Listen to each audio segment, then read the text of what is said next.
أماه لو كان عمرك بيدي لمددته، ولكنه بيد ربي، فهل يكفيك حبي؟ الأم هي الحب الثابت الذي لا يتغير. كل من حولك يتغير إلا أمه،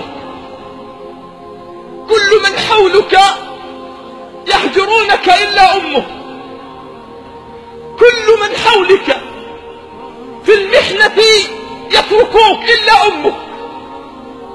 أمك التي لا يشبهها في الوجود أحد، أمك التي خلقت مرة ولا تعاد، أمك التي خلقت مرة ولا تعاد. كم سهرت لترتاح، وكم تعبت لأجل أن تنام وترتاح. أفلا تذكر يوم كنت تنام بلا غطاء فتستيقظ على غطاء؟ أولا تذكر يوم أن كنت تستيقظ في الصباح فتجد الطعام بجوارك؟ من كان يجهزه؟ قل لي بربك من كان يجهزه. أولا تذكر يوم أن كنت طفلا في المدرسة تيقظك في الصباح قد استيقظت منذ الفجر حتى لا يفوتها النوم حتى تيقظك، ثم تلبسك الملابس، ثم تغادر فلا تتركك،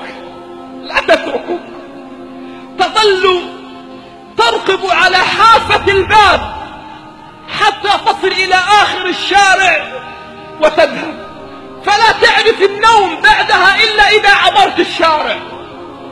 أنسيت هذا كله؟ أنسيت هذا كله؟ أماه خذي من صحتي ولا تمرضي، خذي من راحتي ولا تتعبي، خذي من بسمتي ولا تبكي، خذي من فرحتي ولا تحزني.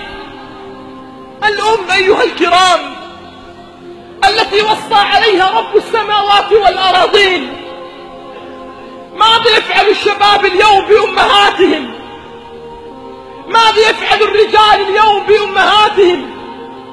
بل بعض الشباب لا يرى أمه إلا في المناسبات، يضع رأسه ووجهه إما في التلفاز وإما في هاتفه.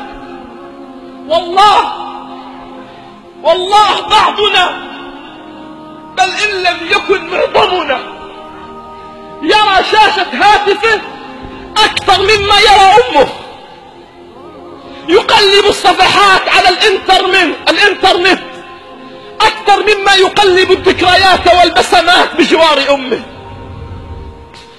بل بعضنا ينظر إلى الناس وإلى الأصدقاء وإلى الأصحاب، يتصل في وجوه الناس وزملاء العمل ولا يعرف أمه إلا إذا عاد إلى البيت يرد عليه السلام، ثم بعد ذلك لا يكلمها.